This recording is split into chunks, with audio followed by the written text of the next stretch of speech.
তালি হবে একটা।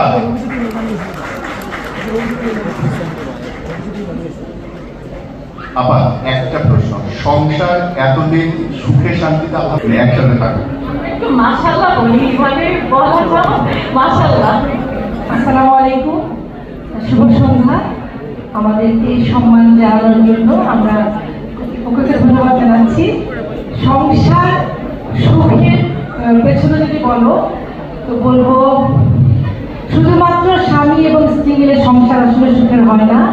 আমাদের পারিপার্শ্বিক, আমাদের পরিবারের অন্যান্য সদস্য, বন্ধু বান্ধব, মিডিয়া সব মিলেই আসলে আমরা সুখে আছি। যেরকম এই ধরনের স্বীকৃতি, সম্মান। আর কবির ভাষাতে বলতে হয়, যদি একেবারেই পারিবারিক বলি, সংসার সুখের হয় রমণীর গুণে।